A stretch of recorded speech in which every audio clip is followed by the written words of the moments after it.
Hello and welcome to Startup Street. I'm Shruti Mishra and with me is Arundhati Ramanan. These are the top headlines from the startup space. Flush with funds, restaurant aggregators take a bigger bite of the instant food delivery opportunity. Swiggy testing a standalone 15-minute delivery app called SNACC. Weeks after rolling out Bolt on the main app, Zomato re-enters the space after a short-lived attempt 2 years ago, rolls out 15-minute food delivery option in select locations within a 2-kilometer radius. Farm-to-face luxury skincare brand Russ Luxury Skincare has raised $5 million in Series A funding round from Unilever Ventures and Amazon Samba Venture Fund. The firm plans to deploy capital to fuel its offline retail expansion, talent acquisition and product innovation. HBits, a platform for investing in commercial real estate, has raised 40 crore rupees in Series A funding round from Capricorn Realty Private Limited, an entity of Takase Group, to enhance its AI-driven technology platform and expand geographical presence. Supreme Court agrees to hear online gaming companies' pleas challenging GST show cause notices on Friday. The industry is seeking a stay on the notices, claims that it fears coercive action by tax authorities. The GST Enforcement Agency has raised a tax demand of over 1.12 lakh crore rupees against 71 online gaming companies. Free speech trumps content moderation for Meta. The tech giant will end its third-party fact-checking program on Facebook, Instagram, Threads and replace it with a community-driven system similar to X. Mark Zuckerberg says fact-checkers have been too politically biased. Incoming President Trump praises the move. Those were the headlines that we're tracking for you this evening. But on what's brewing, the quick commerce race is heating up. Food and grocery delivery platform Swiggy has launched a standalone app, SNACC, to deliver quick bites and beverages in 15 minutes. This comes months after Swiggy launched Bolt for quick deliveries from restaurants. Zomato also entered the 15-minute delivery space by launching a separate tab under the app's Explore section. Zomato-owned Blinkit's Bistro is already in the works. From Zomato to Swiggy to Zepto, players in the space are trying to grab a piece of the quick food delivery pie. Shilpa Ranipeta is here with more. Shilpa, a lot has happened in the past few months. Is this the new frontier for quick commerce? Well, you know, quick 10 to 15-minute food delivery is definitely the next new frontier for quick commerce. The latest here is a pilot that Swiggy is running. It's a new app that it is testing in select pin codes in Bengaluru called SNACC by Swiggy. Now, this takes on Zepto Cafe and Blinkit's Bistro and is a 15-minute food delivery app which is offering, you know, quick beverages, meals, snacks, etc. Now, this is in fact Swiggy's second of such offering, where it already has Bolt on its main food delivery app, where you can get quick to prepare, ready to eat beverages, food items from restaurants within a 2-kilometer radius, and this it had launched in October. Now this in fact has seen very good success. Last quarter they had already been seeing about 5% of their food delivery orders coming from Bolt, and you know, possibly this is what has prompted Zomato's latest move, which is a 15-minute food delivery offering that it launched on its main app.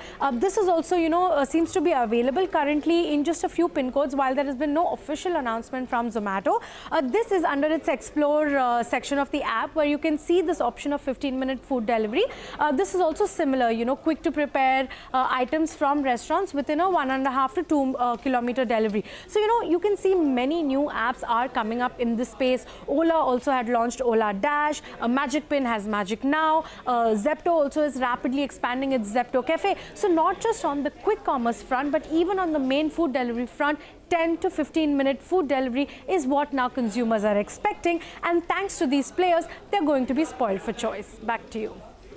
Thank you, Shilpa, for those details. Appreciate you joining us. Moving on, Palo Alto-based cybersecurity firm Rubrik has announced its expansion plans for India with a new facility in Bengaluru. My colleague Ritu Singh caught up with its co-founder Bipul Sinha to find out more on their plans for the country. Here's a slice of that conversation. This is probably the first time we're speaking to you since that event for you in April last year, where the company went public. Quite the milestone. Just, you know, briefly take us through how the last few months have been, you know, how life has changed from Bihar to California, a publicly listed company now. Ritu, thank you so much for this opportunity. 2024 was a year of lot of milestones for us. We completed 10 years as a company, as our existence. Then in April, we went public. We were the first cybersecurity company in 3 years to go public, the only company, venture-backed company from Silicon Valley to go public last year. It's a lot of firsts. Yeah. And then we had a major milestone of surpassing $1 billion in subscription ARR. Look, Rubrik started with this thesis of helping businesses become more cyber resilient so that they can continue to operate even when they are confronted with cyber attacks. And that thesis, that market vision has turned out to be very precise and needed in the marketplace. Yeah. And Rubrik is winning the cyber resiliency market. We are helping businesses around the world, and that has really created the momentum for us. I mean, look at $1 billion ARR in just 8.5, 9 years of selling. Yeah. This itself is a record. No, it definitely is. But let's focus on why you're here in Bengaluru, in India, on your visit. You've announced plans to expand operations here with a new facility in Bangalore. Tell us a bit about that, the kind of investments you're making here, and the importance of the India market for Rubrik. We continue to be very excited about the opportunity in the Indian market, not just in terms of the talent in products and technology and G&A and other functions, but also the Indian economy and Indian businesses. Because if you think about digital India, the digital is the important part of digital India. And if you think about healthcare and the educational services that will be delivered to the large population, digital trust is critical. And having your applications and business up and running irrespective of cyber attack, particularly in the geopolitical context of India, I think Rubrik has a tremendous opportunity to help businesses and governments confidently deliver digital transformation, confidently deliver digital services without the risk of systems being down. Well, I know you're not giving out breakup of individual revenue numbers and profit numbers from specific markets, but give us a sense of how much you've invested so far in the 7 years that you've been in India, and how much more you're looking to invest, because you say it is core to your global ambitions. Absolutely. I mean, if you look at, we hired 1,000 people in India from a cold start in like 2017, 2018. And going forward, we expect hundreds of millions of dollars of investment in India. Because if you look at our opportunity in Indian market is huge. We have the top 3 of the top 8 private banks in India. We have the top 2 of the top 5 global GSIs, large outsourcing companies out of India. We are in pharma, we are in fintech. Any business of any significance which has any application or data would be a Rubrik customer. We are having conversations with every large company in India, and we believe that we have the opportunity to really make the digital India secure and trusted. But give us a sense of how challenging or how easy it has been to operate as a cybersecurity firm in India. Of course, we know the need for protecting against these kind of attacks which are on the rise is paramount for many companies. But what is the kind of spends you're seeing from clients? How mature is the market for you? Market is fast maturing, because what has happened is that India is a large global economy and is fast growing economy. In this context, all eyes are on India. And a lot of global businesses rely on Indian technology. A lot of India itself is a large domestic economy. So the cyber is critical. It's kind of like if you want to drive a fast car, you better have good brakes. And so it's important to have cyber resilience, cyber security capabilities. And as the Indian economy is fast growing, as the market is now maturing towards what is the best technology as opposed to what is the biggest brand but inferior technology, it's a tremendous opportunity for Rubrik. So finally then, Bipul, what next? For you here, you have this new facility, you have plans of investment. 2024 was a milestone year for you, as you just started by telling us. What would 2025 look like? We internally say 2025 is the year of quantum leap. Okay, and what would that mean in terms of any specifics you could give us? So we say it is 3 components. It's all about unprecedented innovation, unprecedented growth, and uncommon profitability. Well, a lot of undefined terms for us here, but we wish you the very best with that, Bipul, and it's been a pleasure again chatting with you. Thank you so much for your time. Thank you, Ritu. Appreciate it. Retail advisory platform Univest has backed $10 million in a Series A funding round led by Bertelsmann India Investments. The startup had previously raised $1.5 million in a seed funding round from Trinity Media Group Akash Anand, Deep Bajaj and others. Now, the fresh funds will be deployed towards accelerating its aim to democratize access to high-quality research and providing a full-stack brokerage offering. Joining us now to take us through the firm's growth stories, Praneeth Arora, the co-founder and CEO of Univest, and Pankaj Makkar, the MD of Bertelsmann India. Gentlemen, thank you so much for taking time out and being here with us on the show today. Praneeth, let me start with you, right? You're a stock advisory platform, and ever since the pandemic, there's been this huge surge in retail investors. You essentially deliver seamless, personalized, and actionable insights that simplify the investment journey for your users. So if you could sort of, take us through how you're doing this and the kind of demand you're seeing. Sure. So first of all, thank you so much for having me on this show. And so how we are doing it, quickly talking about the surge, we saw that in last 150 years, we had about 4 crore odd demat accounts before COVID, but today we have about 17 crore demat accounts. So we clearly see that, there has been a huge surge in the last 4 odd years in the stock market participation from the retail investors' perspective. But the biggest problem was that there was always a lack of organized guidance as to where to invest. Second, the biggest problem of all, which was when to exit timely from the bad investments. These were the two major problems which nobody was able to solve for in an organized sort of a way. And that is how we kind of brought in the combination of artificial intelligence and human intelligence as a whole in order to democratize the advisory business at a very, very affordable cost. So quality delivered and in an organized manner at an affordable cost was the biggest USP, which led us to kind of grow by 10x in the last 12 months itself. Right, growing 10x in the last 12 months. You've raised this $10 million. If you could take us through your plans on how you plan to allocate these funds and, any new offerings in the pipeline? Sure. So as you're already aware that we have recently launched our brokerage business. Brokerage business is launched in order to make Univest as the most powerful super application for retail investors in capital markets, which will not just empower the investors to kind of create generational wealth from stock market, but also enable them to do all the transactions in a seamless way. So therefore, brokerage is the new thing which we are going to scale up with the new funds which we have recently received. Also, the funds will be utilized to improve our technology stack and also to increase our brand awareness in the market. Right. Pankaj, let me bring you into this conversation. Take us through why you've, decided to invest in Univest. Why did you find this particular company interesting? And what are the synergies you see and what's the opportunity here?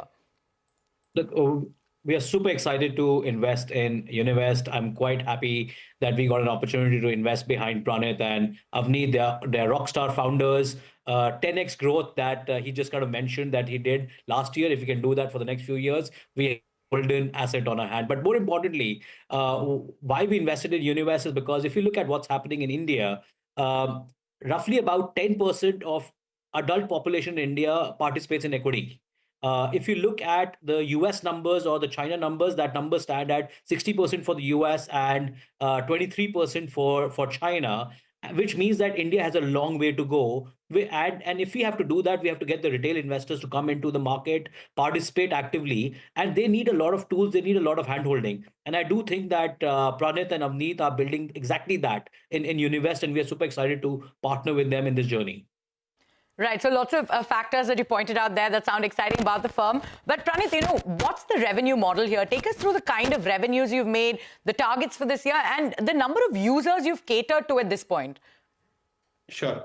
So in terms of the revenue model, first, we have a subscription-based model. It's a freemium-based subscription, wherein, we learned from our, previous generations. There was a brand called Nirma, which always used to say, "Pehle istemal kare, fir vishwas kare." So we used to kind of give the proper SEBI-registered RA recommendations for our users for absolutely free. The first 5 transactions are absolutely free. And if you like them across be it equity, futures, options, or commodities as a segment, then you definitely subscribe to our plans, which varies across 3 months, 6 months, 12 months, and 5 years.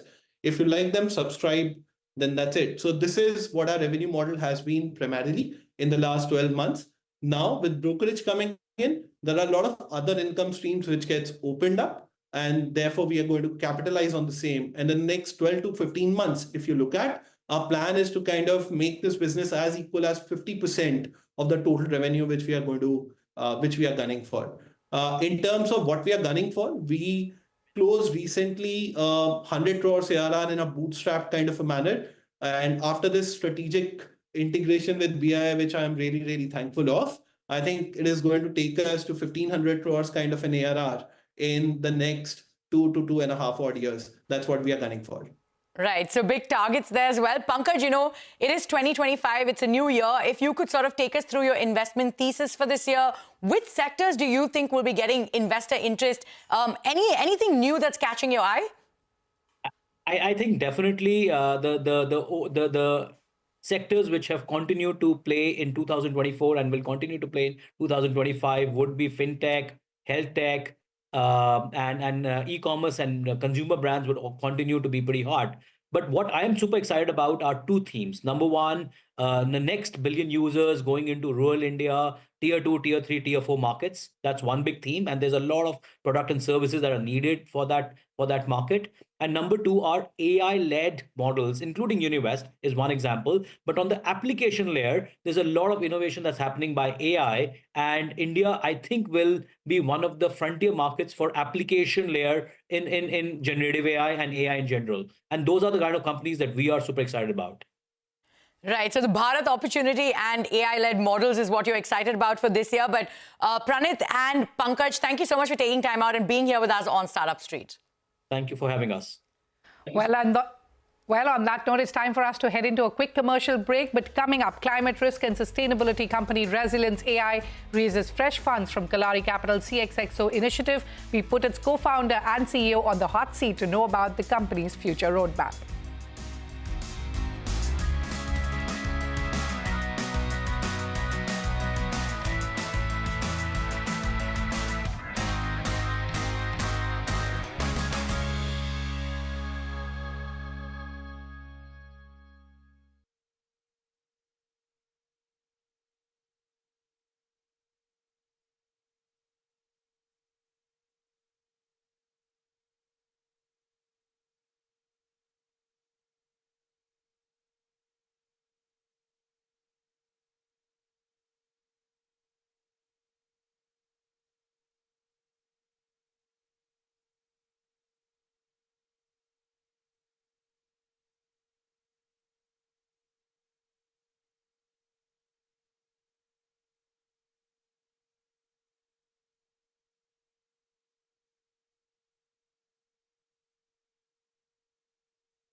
Welcome back to Startup Street. Climate risk and sustainability technology company Resilience AI recently raised its seed round of funding led by Kalari Capital's CXXO initiative, which invests in ventures led by women entrepreneurs. The round also saw participation from Java Capital. To tell us how the $1 million raised will help Resilience AI advance its climate risk management solutions for private and public enterprises, joining me now is its co-founder and CEO, Samhita R. Samhita, welcome to Startup Street. You're addressing the pressing need for a proactive approach to climate resilience, helping organizations prepare for extreme climate events such as heat waves, floods, cyclones, landslides and earthquakes. Tell us how you're doing this. Take us through your core offerings. Thank you so much for having us. Climate is complex, and what we are doing is we are bringing science, technology, and most importantly, built environment in the conversation. So what are these three things? We are bringing in science, which is climate science, multiple different factors, which gets into the thinking or the machine behind giving you the magnitude of damage at a particular latitude, longitude, any latitude, longitude. We're bringing in technology by using an advanced stack of AI/ML process automation. And most importantly, we are disrupting the entire space with built environment, which is nothing but our buildings, our roads, our infrastructure, which is what we leverage, use in our daily lives. Of course, this sector is very relevant across industries. We are not limiting it to just buildings. We are calling it a supply chain resilience, agriculture resilience, and financial institution resilience. Yes. And we'll get to that in a little bit. But like you said, you're combining machine learning and deep climate analytics to provide hyper-local risk maps, automated climate risk diagnostics, and institutionalized climate action plans. Tell us the critical gaps, Samhita, in conventional disaster response mechanisms that you're addressing. If you could give us a use case, perhaps. Perfect. There are three very simple gaps. Because we are talking about risk, fundamental law, you have to measure the risk first. Most of the conventional models are hypothetical, scenario-based, and they do not measure the risk appropriately at a building level. Number two is you have to comply with a lot of statutory mandates and regulatory mandates. There are too many of them. Can we find an institutionalized way of complying with climate risk mechanism? And number three, which is the most important piece in this puzzle, is there is abundance data, but do you know how to manage the risk? Do you know what action to take? And can you do it digitally? The biggest problem we see is it is not mainstream yet. Hence, by managing, complying, and measuring the risk, this will become a mainstream system for Earth's companies and governments. All right.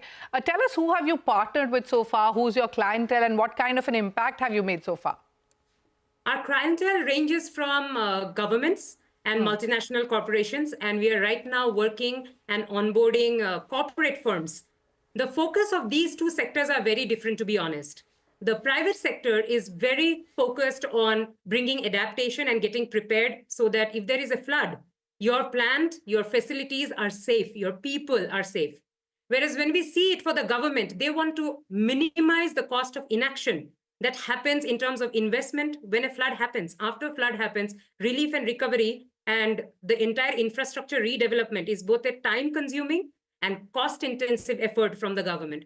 So both of them are approaching this with a singular lens of building resilience in money and their infrastructure. All right, let's quickly talk about the seed round. You plan to use the funds to focus on application in key segments like you touched upon earlier: supply chain resilience, ESG compliance, and the physical risk baseline by banking and financial services. Elaborate on what's in the pipeline. The pipeline are all of these sectors. We are inviting a collaborative partnership with organizations such as Accenture Open Innovation, and at the same time, talking directly with customers who are corporate houses. For example, the governments themselves, the state disaster management authorities, not just in India, but worldwide, the banks which are mandated for doing the physical risk of their assets, the chief risk officer of the banks, and for the ESG compliance, there are a lot of ESG application providers. We would love to collaborate with them to be able to add this added data point for their end customer as part of the environment resilience, the E+R component of their technology. All right, with $118 billion in uninsured losses in 2023 alone, clearly the cost of inaction is far greater than the cost of preparedness. So tell us how big of an opportunity you see for Resilience AI, and share with us some of the future growth and revenue targets that you've set for yourself. Perfect. The climate adaptation market ranges from $2 to $11 billion by 2026. That's an estimate. Okay. And that's the amount of money we will have to pump in if we do not prepare from today. Not just the assets, but also our lives. Hence, our future is very simply, we are on a mission to prepare Earth's companies and governments so that we can protect the 60% unaccounted lives, assets, infrastructure, and businesses when nature is truly not kind. And with that mission, we are believing in resilience at every step. And that will stay as our vision even for 2025 as we do our new beginnings. All right. On that note, it's time for me to wrap up our conversation. Many thanks, Amita, for joining us on Startup Street, and wish you the very best for all your growth plans. Thank you for having us. Well, with that, it's a wrap on this edition of Startup Street. More news and updates coming up on the other side. Stay tuned.